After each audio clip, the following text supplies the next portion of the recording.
Iba sa inyo, ngayon lang nakapakinig ng ganitong klaseng pangangaral. So, just relax at i-enjoy nyo ang pakikinig. Dahil hindi ho aksidente na andito kayo, ang Diyos ay may plano sa buhay mo. Hindi ho ito aksidente. Niloob talaga ng Diyos, kalooban talaga ng Diyos, na andito kayo. Kahit ano pa man ang dahilan mo, para sa amin, ito ho ay talagang kalooban ng Diyos. Upang tayo ho ay makapakinig ng salita ng Diyos. Amen? So I just want your attention. Amen? Huwag nyo lang isipin na mainit. Okay? Huwag nyo lang isipin na mainit. Minsan nasa isip lang naman natin yan. Kapag ating iniisip ay mas lalong umiinit. Di ba? Pero isipin na lang natin na nasa Amerika tayo na may snow. Para ho, hindi masyadong mainit ang ating pakiramdam. Okay? Amen? Kailangan lang talaga natin ang tamang mindset. Okay? Para ho, hindi masyadong uminit ang sitwasyon. Alright? So, maraming salamat, Pastor Melchor, once again. Mula pa kami rito noong Martes. Salamat sa hospitality, sa accommodation, salamat sa pagmamahal sa amin. Amen? By the way, may mga kasama akong mga taga-Iloilo rin, maliban sa aking pamilya. Mga misyon namin ito at saka isang kaibigang pastor din. So, I just want them to stand up para makita kayo. Okay? Alright, so kasama namin mula, marami pa ang gusto pumunta dito sa inyong lugar. Alright, so maybe next year, mas marami pa kami. Saka yung pamilya ko, yung tatlong umawit, yun yung mga anak ko. At saka si Bisis andun sa likod. No? So, thank you so much. And also, salamat na kasama din natin si Pastor William at si Ma'am Carlino. Maraming salamat. And i-set natin sa ating mga isipan na mag-enjoy tayo. Amen? Just relax and enjoy the message as I said. So, hindi na tayo magtatagal para mauubos ng boses ko. Nag-preach ako nung Thursday, nag-preach ako ng Friday, nag-preach ako kahapon. So, itong araw na to, dalawang preaching pa. Sa umaga at saka mamayang hapon ay may isa pang mensahe. So, salamat kay Pastor Melvin at kay Pastor Sani na tinulungan ako. No? Sila yung kumuha ng Miyerkules at kahapon ng gabi. So, at least na-lessen yung preaching load ko. No? Now, let's everybody to please stand sa pagbigay galang sa salita ng Diyos. At kung kayo ho ay may mga Biblia, buksan natin sa Luke chapter 19, Lucas kapitulo 19, o 11. Alright, verses 1 to 10. Kung wala, pwede yung makinig na lang kayo, okay? At ating namang papasahin. Pero sa mga may Biblia dyan, okay, magbabasa tayo ng sabay-sabay para may lakas. Amen? Okay, malakas at klaro. Magbabasa tayo mula verse 1 hanggang verse number 10. Alright? Ready? Go! And Jesus entered and passed through Jericho. And behold, there was a man named Zacchaeus, which was the chief among the publicans, and he was rich. And he sought to see Jesus who he was, and could not for the press, because he was little of stature. And he ran before and climbed up into a sycamore tree to see him, for he was to pass that way. And when Jesus came to the place, he looked up and saw him, and said unto him, Zacchaeus, make haste and come down, for today I must abide at thy house. And he made haste and came down, and received him joyfully. And when they saw it, they all murmured, saying, that he was gone to be guest with a man that is a sinner. And Zacchaeus stood and said unto the Lord, Behold, Lord, the half of my goods I give to the poor, and if I have taken anything from any man by false accusation, I restore him fourfold. And Jesus said unto him, This day is salvation come to this house, for so much as he also is the son of Abraham. For the Son of Man is come to seek and to save that which was lost. So ang tema ng anibersaryo ko is reaching the lost. Abutin yung mga nawala. Tayo po ay sadaling manalangin, dakilang Diyos, mapagpalang Ama. Maraming salamat po sa araw na to na inyong ibinigay, pinakaloob sa amin. Maraming salamat po sa buhay na walang hanggan. Maraming salamat, Panginoon, sa pagkakataong kami po ay makapag-asamba sa inyo sa Espiritu at katotohanan. Maraming salamat po sa buhay ni Pastor Melchor, Ma'am Mildred, kasama ang kanilang mga anak. Maraming salamat po, Panginoon, sa mga miyembro ng Highway Bible Baptist Church dito sa Barangay Tigbao. Maraming salamat sa kanilang mga buhay na kanilang ipinapagamit upang sa gayon, Panginoon, ay maabutan ng pangangaral ng salita ng Diyos ang mga tao dito at hanggang sa mga lugar na maabot ng kanilang patutuo. Ako po ay humingi sa inyo ng patuloy na kalakasan. Kayo po, Panginoon, ang mag-control ng aking lalamunan nang sa gayon ay magkaroon ng boses na klaro, Panginoon, upang maintindihan ng bawat isa ang mensahe.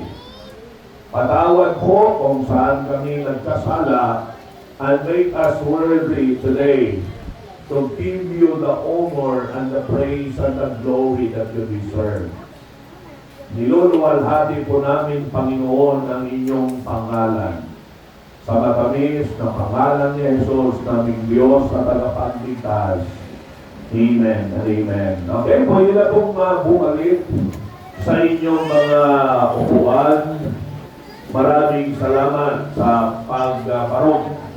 Sa pagbigay galang sa salita ng Diyos. Amen? Lahat ba makaintindi naman ng Tagalog? Sa totoo lang, hindi naman talaga ako Tagalog. Yung salita sa amin ay Hiligaynon. Ang tawag sa ating mga taga-Iloilo, Ilonggo. Ang salita namin, Hiligaynon. So, nagsasalita lang ako ng Tagalog kasi hindi naman kayo makakaunawa ng Hiligaynon. Alright? So, kaya I will be trying my best. No? Nakikinig naman ako nung nagtuturo ang aking mga guro ng Pilipino. Kaya may nalaman din tayo, no? At saka sa panonood sa telebisyon. Alright? So, kasi gusto namin magkakaintindihan talaga tayo. Ito ho ang pinakamahalagang mensahe. Alam ko ang dami ng mensahe ng mga graduation, mensahe ng mga politiko, mensahe sa kung ano pa mang okasyon ang inyong narinig. Pero sasabihin ko sa inyo, wala nang pinakamahalagang mensahe ang mensahe mula sa salita ng Diyos. Amen? Ang Diyos ay may mensahe sa bawat isa. Ha? Kaya kailangan nating pakinggan mabuti. Amen? Alright? So minsan kasi, ang tao, hindi niya maiintindihan ang Diyos dahil hindi siya nakikinig sa salita ng Diyos. Hindi niya alam ang kalooban at kagustuhan ng Diyos dahil sa hindi siya nakapakinig ng salita ng Diyos. Katulad nito, hindi mo makikilala ang tao kapag hindi mo siya kinakausap or hindi siya kumakausap sa iyo. Tama? Alright? Para malaman mo, makilala mo ng masinsinan ang tao, kailangan makinig ka sa kanya. Upang malaman mo kung anong kulay ang gusto niya. Hello? Para makarelate tayo sa kanya ng tama, kailangan makilala natin siya. Tingnan naman maganda na birthday niya, bigyan mo siya ng regalo, kulay pink, na ang favorite color niya, blue. Diba? Hello? Ako, kapag may nagbigay sa akin ng pink, ibinibigay ko yan sa iba. Kasi ayaw ko ng pink, baka mapagdudahan ako. Hello? Kung magbigay man kayo, may color na blue. Kasi favorite color ko ang blue. Alright. So, di ba? Makikilala lang natin ang tao ng masinsinan kung tayo'y nakikinig sa kanya. Diyan natin malalaman ano yung mga detalye sa buhay niya. Diyan natin malalaman kung ano ang kalooban niya. Hello? So, istorya dito sa binasa natin ay patungkol sa isang mayamang tao. Ang pangalan niya si Zacchaeus. Alright? Mayaman si Zacchaeus, bansot lang. Are you with me? Alright? Medyo mababang tao siya. Okay? Little of stature. Ito yung description sa Bible, maliit lang siya na tao. Are you with me? Okay? Pero mayaman siya.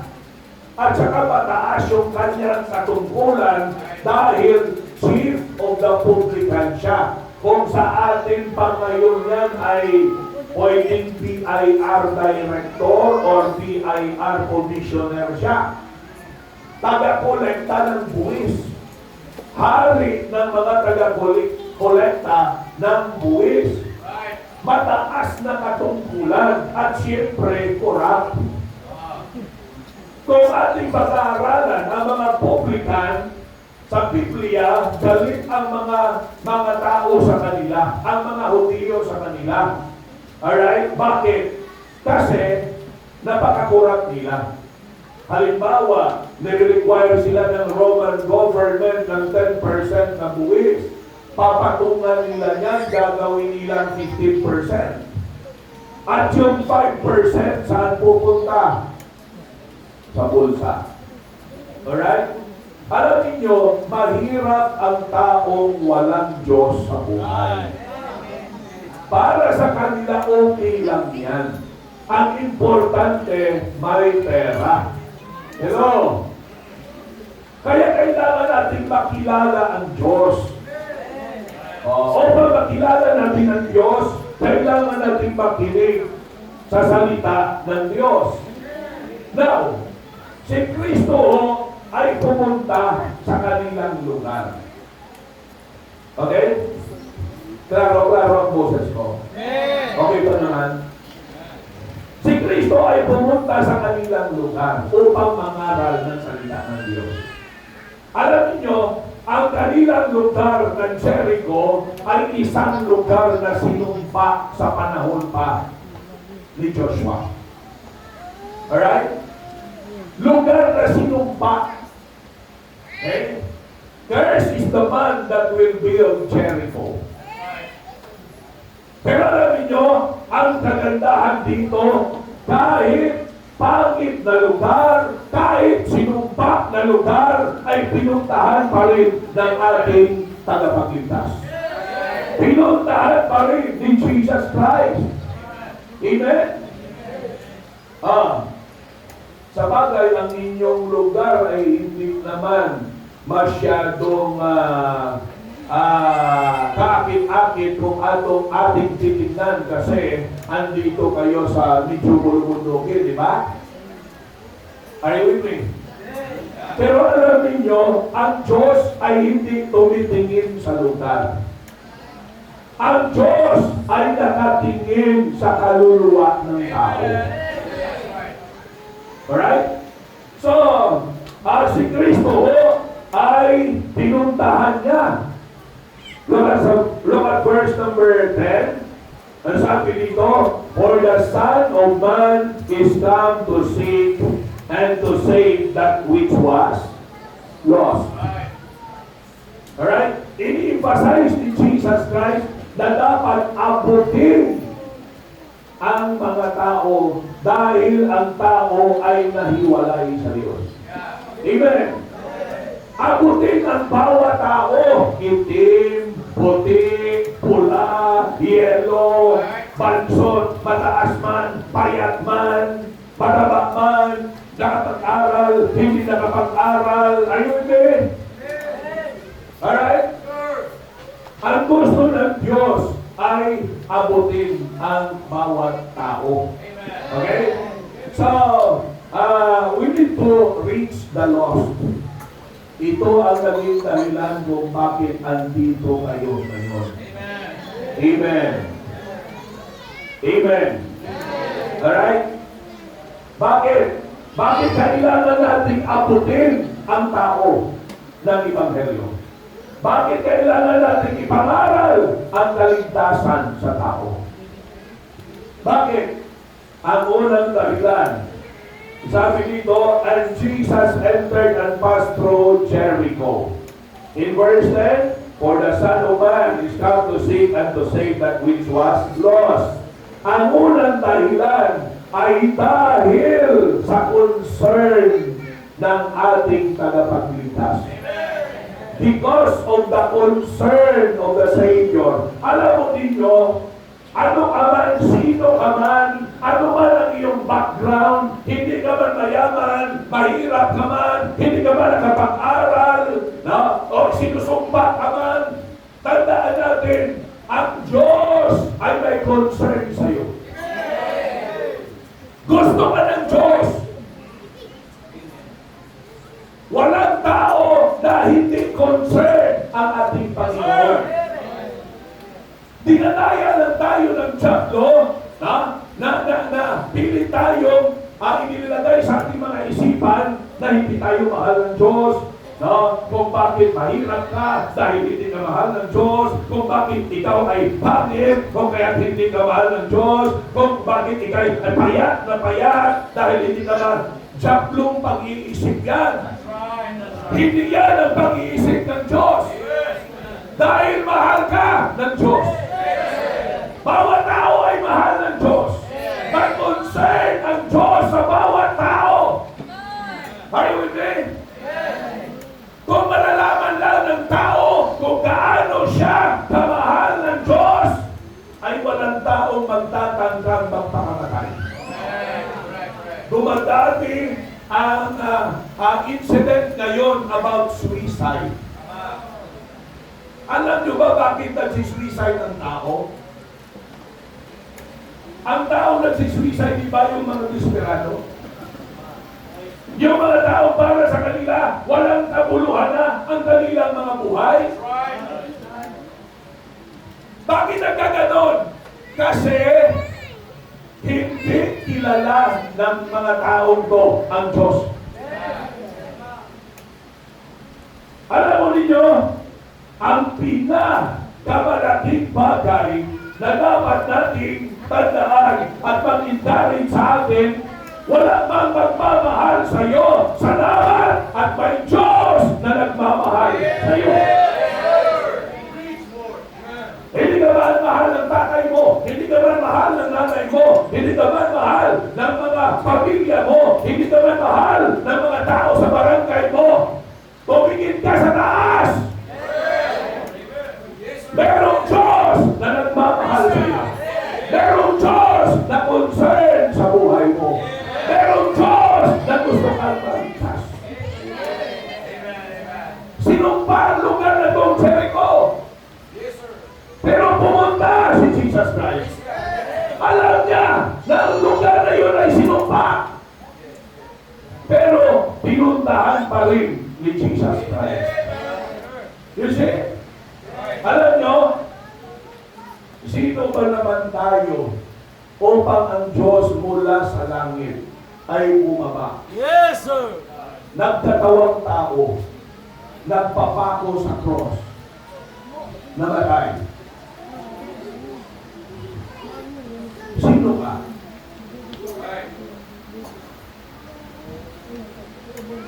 Dahil yan sa pagmamahal ng Diyos. Dahil yan sa concern ng Diyos sa bawat tao. You see? Pangalawang dahilan, mabilis lang tayo kasi nakikinig kayo. Amen! Hello? Alright? Ang unang dahilan why we need to reach the lost is because of the concern of the Savior. Pangalawa, because of the condition of sinners. Because of the condition of sinners. Sabi ko na kanina, sinumpa ang lugar ng Jericho. Kasama ng mga tao doon. Kayo rin minsan hindi natin alam na tayong mga tao, okay? Kahit ano ka kaedukado, kahit ano ka kayaman, kahit gaano ka man kilala sa sanlibutan ko, gaano ka man kapugi, gaano ka man kaganda, alam nyo, lahat tayo ay makasalanan. Ang sabi ng Biblia, for all have sinned, all, ang lahat ay makasalanan. Sabi in Romans 3 verse 10, there is none righteous, no, not one. Wala kahit isa sa atin na walang kasalanan. Tayo ay makasalanan. Minsan, akala ng tao ay okay lang siya. Dahil okay naman ang kondisyon ng buhay niya. Hindi nalalaman ng tao na siya pala ay naturally by nature, makasalanan. Dahil ang sabi ng Biblia, pakinggan mabuti, nasa sinapupunan pa lang tayo ng ating ina, Psalm 51 verse number 5. Nasa tiyan pa lang tayo ng ating nanay. Ang kasalanan ay andyan na. Behold, I was conceived in iniquity and in sin. Behold, I was shapen in iniquity and in sin with my mother conceived me. Right. Are you with me? Nasa tiyan pa lang tayo. Tayo'y makasalanan na. At alam niyo, ang pinaka-problema ng tao, hindi yung kahirapan. Ang daming pinoproblema ng kahirapan, di ba? Tama? Hindi ang mahal na bigas. Hindi ang mahal na bilihin. Hindi yung insurgency. Yung violence. Hindi yan ang pinaka-problema ng tao. Alam nyo, ang pinaka-problema ng tao ay yung ang tao ay makasalanan at ang kabayaran nito ay kamatayan at dagat-dagatang apoy. Right. Minsan kasi nadadaya tayo, akala natin kung tayo ay mayaman, magiging masaya na tayo. Hello? Hindi yung totoo. Ito, si Zacchaeus, mayaman to. Pero wala siyang kasiyahan. may hinahanap siya na hindi niya nakikita sa kayamanan na sa kanya. At alam mo ninyo, ang publican sa Biblia, pag ating pinag-aralan, hindi lang sila mga mayayaman, lahat ng bisyo na sa kanila. Right. Di ba ang tao kapag may pera, lahat para sa kanya kaya niyang gawin? Tama? Alam niyo, ang publican, may 3 W sa kanila. Ano yun? Wealth. Mayaman sila. Pangalawa, wine. Pero, di ba kapag ang tao, inom na inom. Umiinom ng mahirap, mayaman pa. May pagbibili sila. Ang pangatlong W ay women. Publicans na associate sa kanila ang 3 W na to. Wealth, wine, women. Diba?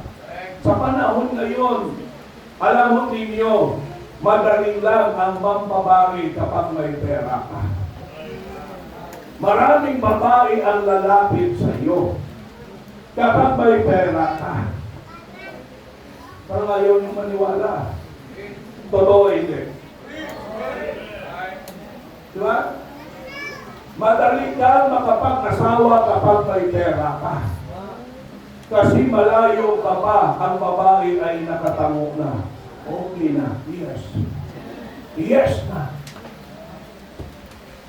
At minsan akala natin, ang kaligayahan ng buhay ay nasa kayamanan at nasa bisyo ng sanlibutan to.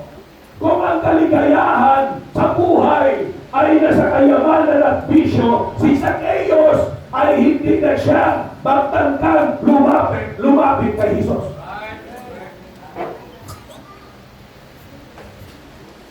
Kung wala kang pera, akala mo, kung may milyon ka, ikaw na ang pinakamaligayang tao. Hindi.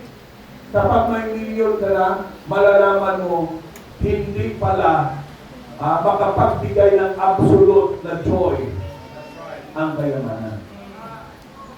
Bagkus, minsan, nagbibigay pa sa iyo ng worries, ng anxiety. Bakit? Hindi ka na makatulog. O sige nga, diba? Pag lumalakad ka sa kalye, walang pera ang iyong bulsa. Diba? Tuloy-tuloy yung lakad mo? Tama? Pero kapag may lamang, ipagpalagay na lang natin 50,000 ang bulsa mo. Wow. Di ba yung mata mo?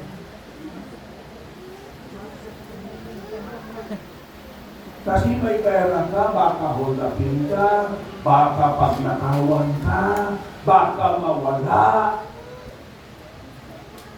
Yep. Kahit sa pagtulog mo na sa ilalim ng unan mo,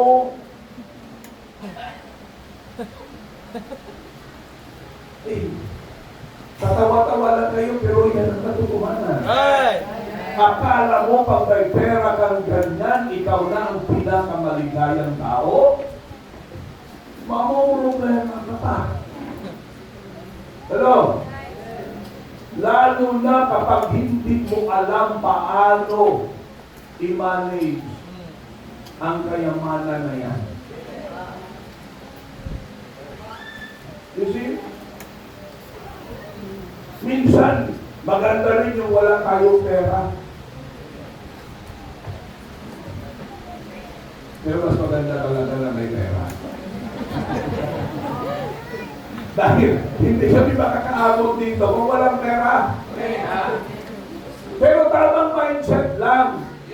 Hindi absolute joy ang pwedeng ibigay ng kayamanan. Ng bisyo, ng sanlibutan. Akala mo, kung marami ng alak ang nainom mo, magiging masaya ka. Hindi, oy, sakit ulo. Pagising mo sa umaga, hangover, sakit ulo, mas lalong sumakit nang malaman mo may utang ka sa tindahan. Di ba? Akala mo kung maraming babae sa buhay mo, ikaw na ang pinakamasayang tao? Hindi mo. Problema yan. Di ba? Kaya minsan okay itong single ka.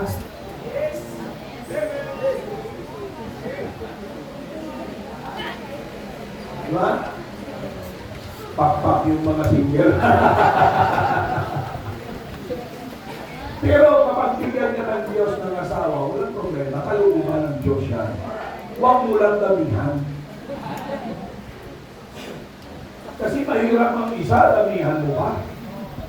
At saka hindi yan ang kalooban ng Diyos. Pero minsan yung iba, akala nila may babae sila rito, may babae sila doon, akala nila yun ang kaligayahan ng buhay. Mali. Lahat yan nasakay sa Diyos. Pero may hinahanap-hanap pa rin siya sa buhay niya. Kaya nang marinig niya na si Kristo ay dadaan sa kanilang lugar, may napakinggan na siya patungkol kay Kristo. Na si Kristo ay tagapagligtas, na si Kristo ay mapagmahal, na si Kristo ay ang aksiyang Bisaya. Gusto niyang mapatunayan yun. Kaya nang marinig niya, nadadaan doon si Jesus Christ, pumunta di sa Diyos. Pero sa dami ng tao, kahit anong lundag niya dahil bansot siya. Little of stature, kahit anong din niya, marami na naulan. Hindi niya talaga makikita si Jesus. Pero kung talagang gusto mo, may paraan. Tama? Sabi nila, kapag ayaw, maraming dahilan. Kapag gusto, may paraan. Sino naka-experience sa inyo na may sayawan, gusto mong pumunta, ayaw ng parents mo, pero gusto mo talaga? Diba? Kinulambuan mo yung kuya na in-arrange mo, nilagyan mo ng kumot, na parang may tao na kahigat doon, at saka ikaw sa bintana kadumaan dahil gusto mo talagang pumunta ng sayawan. Sino nakaranas ha? O ba mababagitan ng dito sino nakaranas ha? Honestly. O ba? Hira. Yun. Umamin din. Pero ang punto natin dyan ay kapag gusto mo, may paraan. Si Zacchaeus dahil gusto niya makilala, gusto niya makita si Jesus Christ, kung sino ba talagang si Jesus na ito, na sinasabi nila, anong ginawa niya? Nagtanong-tanong siya saan dadaan si Jesus, so sinabi sa kanyang route, ang dadaanan ni Jesus Christ. Kaya siya ay umakyat sa puno ng sycamore. Ang puno ng sycamore tree, alam mo ninyo, rough ang bark. Hindi smooth. Ibig sabihin, pag akyat ka doon, mahirap, masakit. Tulad pa ng, siguro, katulad ng sambag din. Diba? Rough yung yung balat ng sambag. So, pero, ano pa ba naghirap? Dahil talagang gustong makilala at gustong makita ni Zacchaeus si Jesus Christ. Inakyat niya. Dahil alam niya na doon tadaan si Jesus Christ. If there's a will, there's away. Kapag gusto, may paraan. Kaya alam mo ninyo, ang kondisyon ng tao ay, spiritually speaking, you may look good, you may look fine, pwede mong sabihin, okay ka lang. Are you with me? Pero sa likod niyan, spiritually speaking, ang tao ho ay hindi okay. Dahil ang tao ay makasalanan. Ang nakakalungkot dyan, akala mo okay ka kapag namatay ka. Gigising ka, doon ka sa impyerno. At walang hanggan yun. Walang hanggan, okay lang sana kung 1 week lang. At least after 1 week, makakalabas ka na ng impyerno. Di ba? At isipin mo na lang na nagbakasyon ka sa disyerto. Okay lang sana kung 1 month lang. Pero sabi ng Biblia, they shall be tormented day and night forever and ever. Walang hanggan, walang katapusan.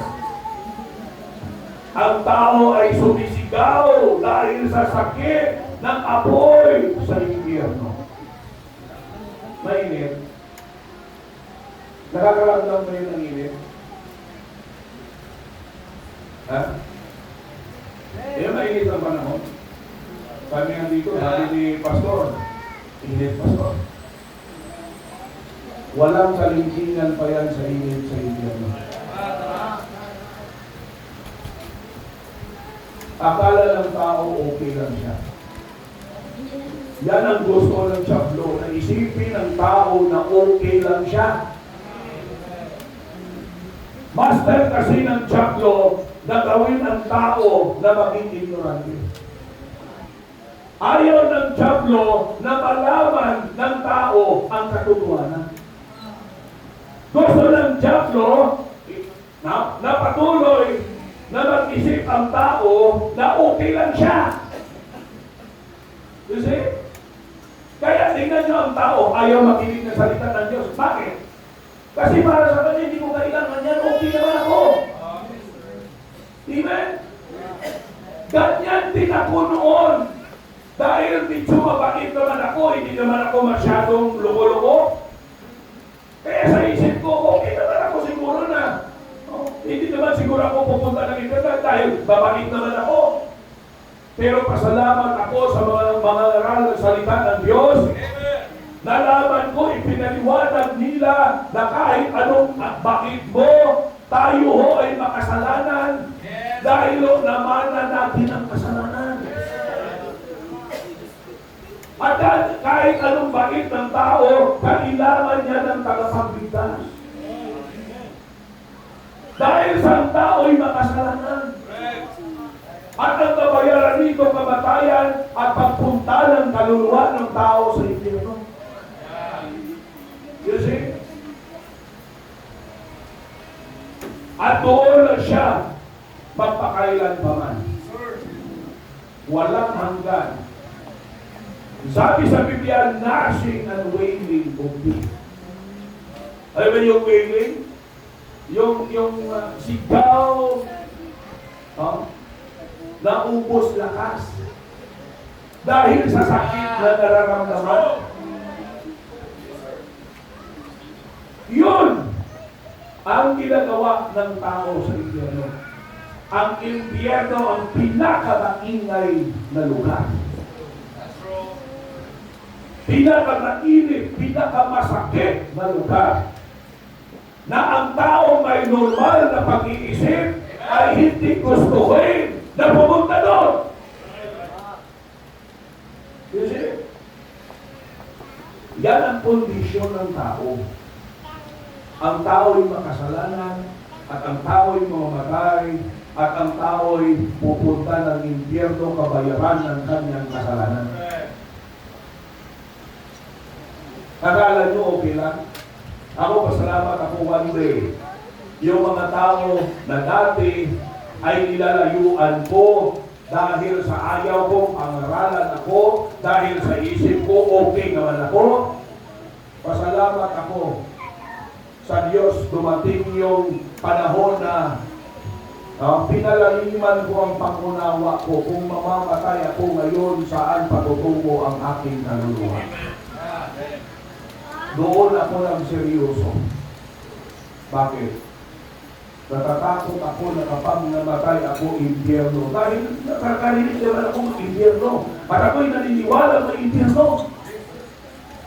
Nakakarinig ako na may langit at naniniwala ako may langit. May langit ka, pero hindi lahat ng tao pupunta sa langit. Ano sabi sa Biblia? Mas marami ang tao na pupunta sa impyerno kaysa mga tao pupunta sa langit. Bakit? Pwede magtanong, ilan ang population ng Barangay Bitaw? 1,200 plus. Sa 1,200 plus, ilan ang nasa simbahan ngayon? Saan ang mas marami?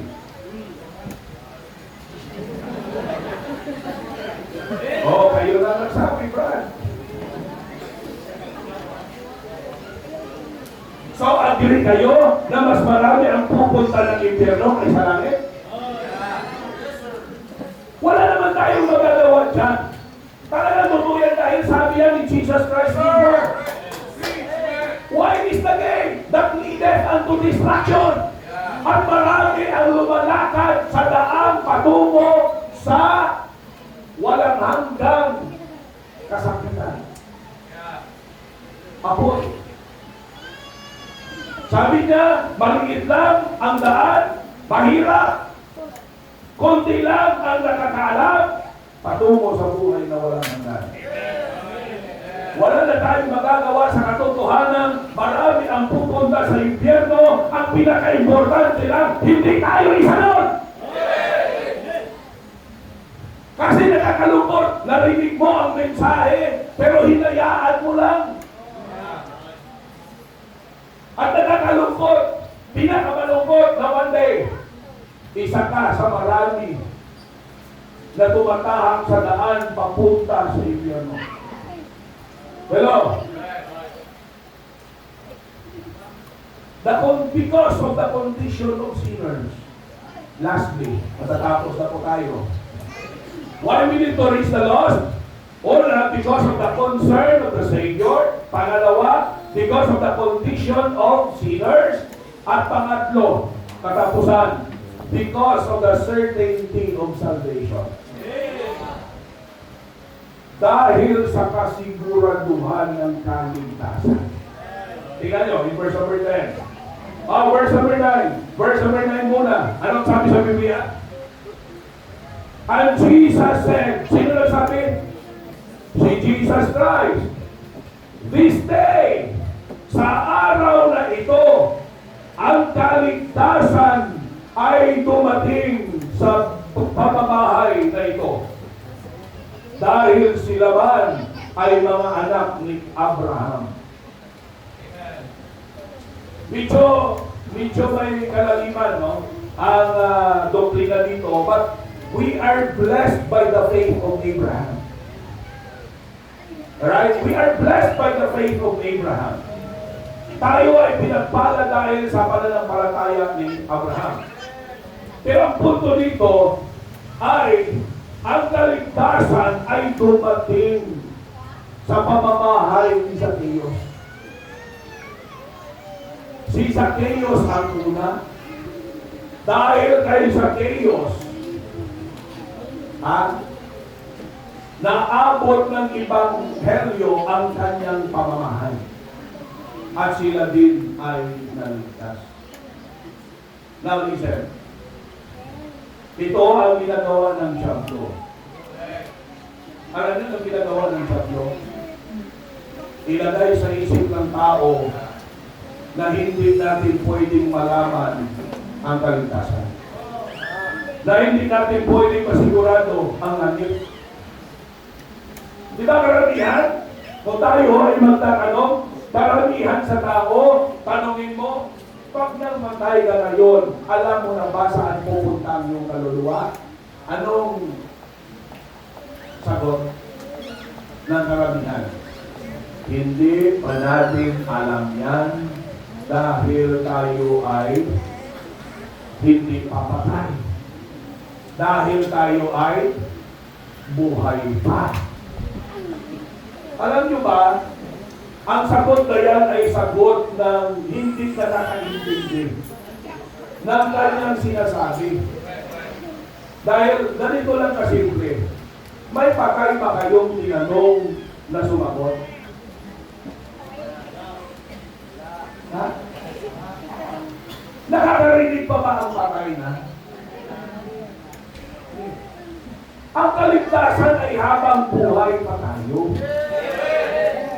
Ano sabi ni Jesus Christ? Today is salvation come to this house. Sa araw na to. In 1 Corinthians chapter 1 verse 19, anong sabi ng Biblia? Anong sabi ni Jesus Christ? The preaching of the cross, ang pangaral ng Ebanghelyo, ay kamangmangan or kabuangan para sa mga pupunta ng impyerno. Pero sa ating mga ligtas, ito ay kapangyarihan ng Diyos. Dalawang tao ang sinabi dito, yung mga hindi ligtas at saka yung mga ligtas. Ibig sabihin, nasabi ng Biblia, pwedeng malaman ng tao ang kanyang kaligtasan. Ganito na lang.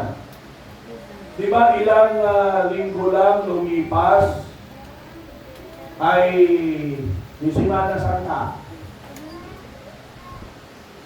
Di ba? Anong tawag dito sa Semana Santa? Semana Santa. Mahal na daw. Di ba nang ipako si Kristo may dalawang kriminal sa magkabilan? Ang dalawang kriminal na yun ay naglalarawan ng dalawang klase ng tao sa sanlibutan ko. Kapwa sila makasalanan. Pero dalawang klase ng tao makasalanan. Ang makasalanang hindi ligtas at ang makasalanang ligtas na. Ang makasalanang pupunta ng impyerno at ang makasalanang pupunta ng langit. Di ba yung una, he mocked the Lord Jesus Christ? Ano yung mock sa Ibaro Baso? IBI. Sabi na, sige nga, kung totoo, ikaya at tagapagligtas, sige nga, iligtas mo sarili mo, pati kami. Kung saan mo pa yao-yao. Pero, sa inyo, IBI. Kasi, hindi siya naniniwala na si Jesus Christ ay tagapagligtas. Pero yung pangalawa, yun ang unang tao. Yung taong makasalanan na pupunta ng impyerno. Yung pangalawa, pinagalitan niya yung una. Sabi niya, hindi ka ba natatakot sa Diyos? Kasi tayo ay tama lang na tayo ipako sa cross dahil sa ating mga kasalanan. At tumingin siya kay Kristo at sinabi, Panginoon, Panginoon, dalhin mo ang aking kaluluwa. Huwag mo akong kalimutan kapag ikay na sa iyong paraiso na. Hello, remember me when thou art in thy kingdom. Anong sagot ni Jesus Christ? Today, thou shalt be with me in paradise. Paradise is another name for heaven. Hello? There's a place with the presence of God. Patay ng yung tao yun. Hindi, buhay pa. Buhay pa siya. Sinabi na ni Jesus Christ sa kanya na siya ay pupunta ng langit. Are you with me? O sige, kayo'y magtatanong, Pastor, kayo po, pag namatay kayo, sigurado po ba kayo na kayo ay pupunta na ng langit? Yes! Anong silbi ng pananampalataya kung hindi ka makakasigurado? Dahil ang pananampalataya ang siyang nagpapalakas ng kasiguraduhan ng mga bagay na kahit hindi mo pa nakita pero para sa iyo ay totoong totoo.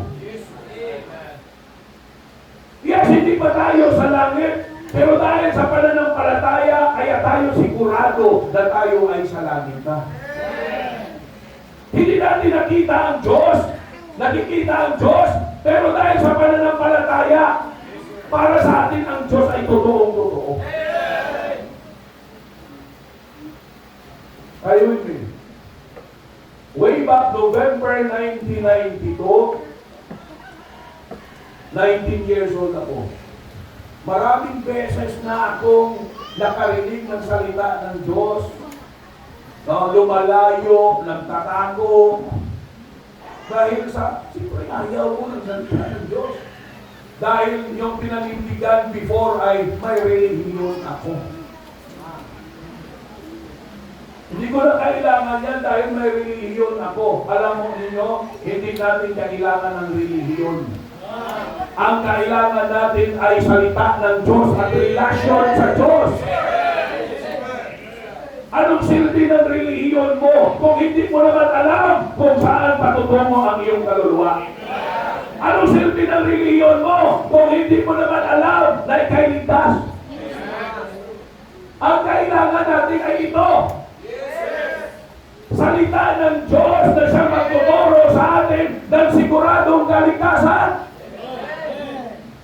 Alam mo ninyo nang maligtas ako, sabi ko, ba't ngayon ko lang ito nalaman?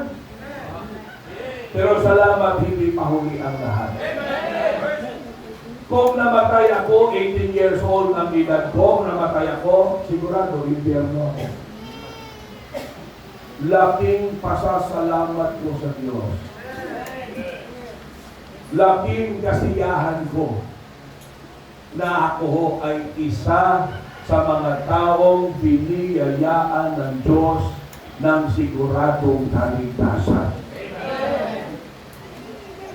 Now is the accepted time. Today is the day of salvation. Kung walang Biblia, hindi mo talaga malalaman. Are you with me? Kung walang Biblia, hindi ko rin alam. Kaya huwag kayong matakot sa Biblia. Sabi ng iba, huwag kayong magbasa ng Biblia, baka mabuang ka. Pero di ba, yun yung sinasabi ng iba? Matalang yung kalak mo. Anong talang mo, son? Salaam? Oh, basta mo na. Alam nyo ba, ang Biblia ay tuturuan tayo ng tamang daan. Ang Biblia ay tuturuan tayo ng siguradong kaligtasan. Siyempre may pakala. Nasabihin sa iyo, huwag ka magbasa ng Bible na mabuang ka. Isa na kami, nagbuang na. Are you with me? Tingnan nyo kami kung buang. Hello? Tingnan nyo ang mga membro dito kung ang mga hitsura nila buang. Minsan yung mga nagsasabi na, mabuang ka, yun yung mga hitsura nila, parang buang. Karalaking tao, mahaba yung, ang haba ng buhok, saka may hitaw pa. Ang hitaw ay para sa babae, hindi para sa lalaki yan. Diba? Saka ang daming tato, akala mo kung may tato ka, sigda ka. Hindi ang mga may tato ay galing sa muntik. Minsan galing sa bilangguan. Are you with me? Pero hindi naman namin kayo masisisi dahil ho sa ang Biblia ay hindi tinuro sa inyo. Kaya kami ay nangangaral sa inyo. Alam namin ang iba ay nagagalit sa amin. Experience namin yan. Diba, nagtatago, lumalayo, yung iba nga, sinasaktan pa talaga yung mga, ito, si Pastor Gilo, inabol ng palakol. Adik pala yung napuntahan nila. Paglabas, may dalang palakol. Dito kayo ha. Kung hindi lang mabilis tumakbo, tapos na to. Napalakol na to. Naintindihan namin, ginagawa yan ng tao dahil hindi nila naintindihan ang salita ng Diyos. Kaya kami, sa biyaya ng Diyos, ano man ang reaksyon ng tao, baliwala sa amin yan. Why? Nakafocus kami na kami ang gagamitin ng Diyos upang ituro ang kaligtasan. Dahil kung wala nagturo sa amin, hindi rin namin alam. Amen? At pasalamat ako sa Diyos na binuksan ng Diyos ang aking pangunawa. Bumaba ako sa aking pride. Nagpakumbaba, nagsisi, at tinanggap si Jesus Christ. Alam niyo, settle na yan, tayo ay makasalanan. At ang ating kaluluwa ay pupunta ng impyerno kapag tayo namatay. Pero salamat, binigyan tayo ng Diyos ng pag-asa. Yan ang dahilan, may Simana Santa, yan ang dahilan si Kristo bumaba mula sa langit, nagpapako sa cross, namatay, binilibing at muling nabuhay. Dahil alam niya, hindi natin kayang bayaran ang ating kasalanan. Siya ang nagbayad ng kanyang buhay doon sa cross ng Kalbaryo dahil mahal tayo ng Diyos.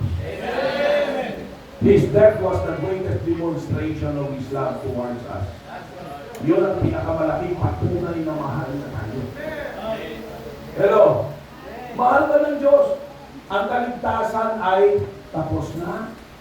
Ginawa na ni Kristo, tayo na lang ang hinihintay ng Diyos. Ang tao na lang ang hinihintay ng Diyos na magdesisyon. Dahil may free will tayo. Responsable tayo. Hindi tayo pwedeng pilitin. Kailangan bukal sa kalooban, bukal sa puso, ang desisyon na gagawin natin. Hindi yung napilitan lang tayo. Are you with me? Dahil may free will tayo. Ano man ang desisyong gagawin natin, responsable tayo sa resulta. Ganito yan. Pastor, pwede kang tumayo. Pastor dito ka. Ganito lang yan. Ang tao ay nasa gitna. Ganito ka ba? Huwag kang mahiya. Ang tao ay nasa gitna. Ito si Satanas. At simple sumunod kay Satanas, pupunta ng impyerno. Ito ang Diyos. Ang manampalataya sa Diyos, siyempre pupunta ng langit. Ang tao ay nasa gitna. Kailangan niyang magdesisyon. Ano man ang desisyong gagawin niya, siya ang mananagot. Kung si Satanas ang pipiliin niya, punta ka dito ba? Wala tayong magagawa, desisyon na yan. Pero siya ang mananagot doon sa impyerno. Diba? Kami tagapagpangaral lang, tagapagpaliwanag.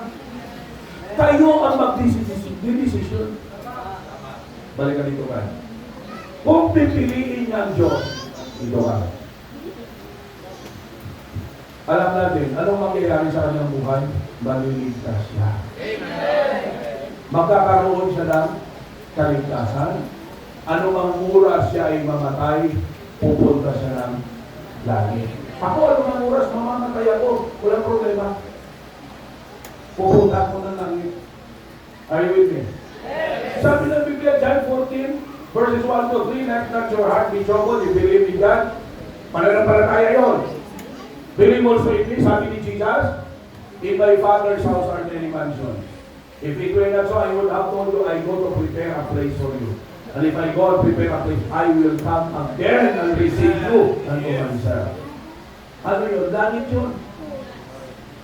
Ginamit ni Kristo para i-encourage yung kanyang mga disciples sa kasunod. Tagapanampalataya. Are you with me? Pero, ganito yan. Ang gusto ng Diyos, ang tao magkaroon ng siguradong kaligtasan. Pero kailangan ng tao ng desisyon. Amen. Kailangan ng tao ng desisyon. Ganito yon. Kung ikaw normal ang iyong pag-iisip, saan ang pipiliin mo? Sige, magtatanong ako ulit. Palagi ko itong ginagawa. Sino ang gusto at pipili na siya ay pupunta ng impyerno? Sige nga, pakitaas ng kamay. Sino matakang dito? Ako, pastor, kasi parang lahat gusto sa langit. Ako, pastor, impyerno.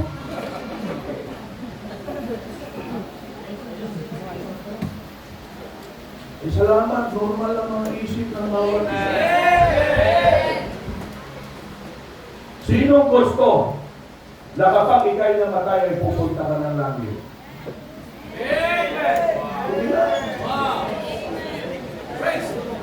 Oh. Ganito yan. Kahit gusto mo pa, kung hindi ka magdidesisyon, hindi ka maliligtas. Ganito yun. Brad, kahit gusto mo dito, kung hindi ka magdidesisyon na pupunta sa Kanya at manampalataya, tanggapin siya bilang tagapagligtas mo, hindi ka maliligtas. Kahit gusto mo pa. Ang tanong, lahat ba ng hindi nakapag-asawa, walang gusto mag-asawa? Ang daming hindi nakapag-asawa na gusto naman nilang makapag-asawa. Gusto lang nila, pero takot manligaw. Kaya ayon, hindi nakapag-asawa.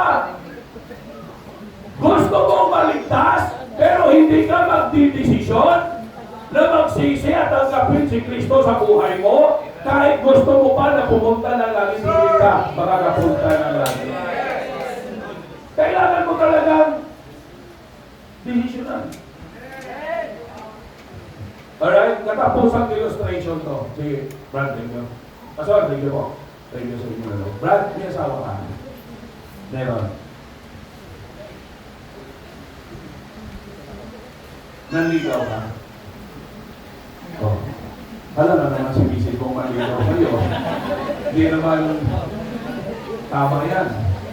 Ang lalaki ang dapat manligaw, hindi ang babae. Katsipan yan na ikaw na babae ang manligaw. Hello? Diba? Sabi nila pag magpaka-cheap ka, kung magiging cheap ka, pag nagpakamahal ka, may bibili ng mahal sa iyo. Kayo with me? Si Pastor, baka hindi ako makapag-asawa. Di ba ba, nanligaw ka? Paano kayo nagka-relasyon ni misis mo? Ha? Di ba nanligaw ka sa kanya? Anong ginawa niya? Nang nagka-relasyon kayo? Sinagot. Dinisisyonan at tanggapin. Ako naligaw din sa asawa ko, kay misis. Ha? So sabi ko sa kanya, ano na? Yes or no? Sabi niya, sinasabi ko ba yan? Sabi ko, hindi pwedeng assumption lang. Yun, akala mo okay, hindi pala. Pag nilayuan ka niya, sasabihin mo, ba't ka lumayo sa akin? bakit? Hindi naman kita sinagot. Tama hindi? Hindi kayo nagkarelasyon kung hindi siya nagdesisyon na sagutin ka. Alam nyo, matagal na tayong nililigawan ng Diyos. Matagal na tayong mahal ng Diyos. Ikaw na lang ang hinihintay ng Diyos na sumagot sa kanya. Matagal na Diyos ang sinabi sa iyo, mahal kita, gusto kitang iligtas. Tanggapin mo ako dahil sabi ng Biblia, ang sino mang tumanggap na may pananampalataya ay magiging anak ng Diyos. Ililigtas ng Diyos. Matagal ka nang nililigawan ng Diyos, matagal ka nang mahal ng Diyos, matagal ka nang hinihintay ng Diyos. Ikaw na lang ang hinihintay ng Diyos para maligtas ka. Ngayon, nasa sa iyong desisyon. Tatanggapin mo ba si Jesus Christ bilang Diyos mo ang tagapagligtas? Para ikaw ay pupunta ng langit, anumang oras tayo ay mamatay o siya ay bumalik. Dalawa lang naman, mamatay tayo o bumalik si Kristo para punin tayo. Mga nanampalataya sa Kanya. Anong desisyon mo? Diga, muli magtatanong ako, sino sa inyo ang gustong maligtas at gustong tumanggap kay Kristo bilang sarili mong Diyos na tagapagligtas? Sinong gusto pakitaas ng kamay? Seryosong usapan. Amen. Sige, pakitaas ng kamay. Sige, ang gustong tumanggap, ang gustong maligtas, pakitaas ng kamay. Sige. Sabi ko kanina, kahit gusto mo pa o hindi mo desisyonan, ay talagang hindi ka maligtas. Sige, pakitaas ng kamay. Alright, pakitaas. Hindi yung napilitan ka lang, yung buong puso. Diba? Kasi tinitingnan ng Diyos ang puso mo. O sige, tingnan natin kung sino talaga ang seryoso. Ang gustong tumanggap kay Kristo, pwede tumayo. Amen. Amen. Pakitayo. Pakitayo. Sa mga bisita, ang gustong tumanggap, hindi na nadadaka lang ang iba. Sa sarili mo, ikaw ang nakakaalam. Amen? Alright. Salamat. Baka mayroon pa dyan na gustong tumanggap. Tumayo ka. Sige. Hindi naman nakasalito pa ito. Dula lang. Dala lang kayo. Ako'y maglilid sa inyo ng panalangin sa pagtanggap sa Diyos. Ito rin ang ginawa ko nang tanggapin ko si Kristo.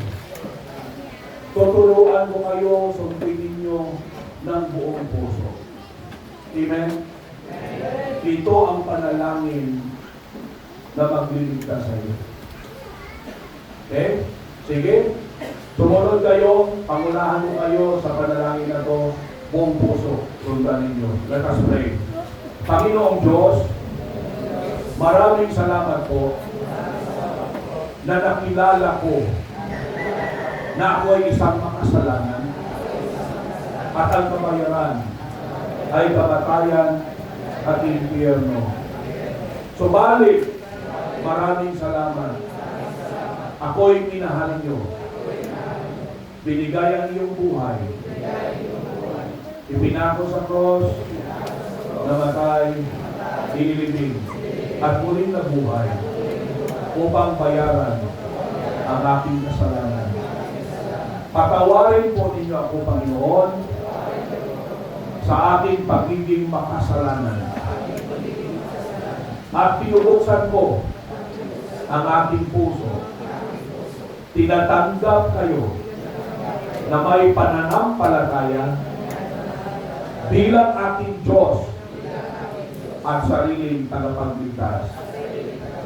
Maraming salamat, Panginoon, sa libreng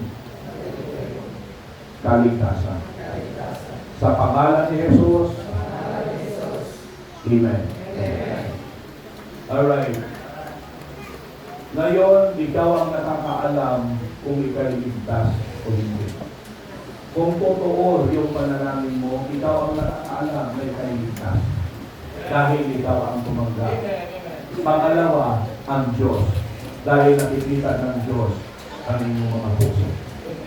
Ako alam ko kasi, seriously, nag-decision ako na tanggapin siya way back 1992. Kaya alam ko, ako gumawa. Alright? Kayo din ang nakakaalam. Kasi kayo nag-decision. Kayo hindi ba sa asawa na tinanggap yung kanyang asawang lalaki? Alam nga naman na magkakaroon ka pa, ba't tayo nag-asawa?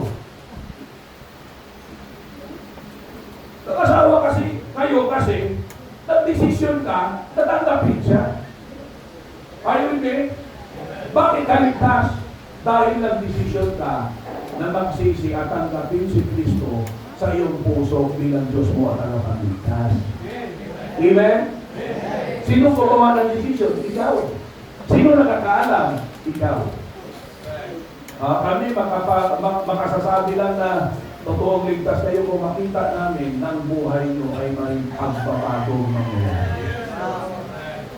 Amen? Dahil talagang babaguhin tayo ng Diyos. Mabuting pagbabago ang mangyayari sa ating mga buhay. Yung wasak-wasak na buhay ay aayusin ng Diyos. Ang pangit na buhay ay pagagandahin ng Diyos. Yan ang ating Diyos na tinanggap. The best life ang gusto niya para sa atin. Amen. Sabi ito. Di sa lahat, pwede na makalingkod ang tanang. Nawala na lang ang tanang. Diba? So, kalipay na ito sa Ginoo nga kadawat mo sa Ginoo ng Diyos kung maniluwa sa inyong mga. Before naman ako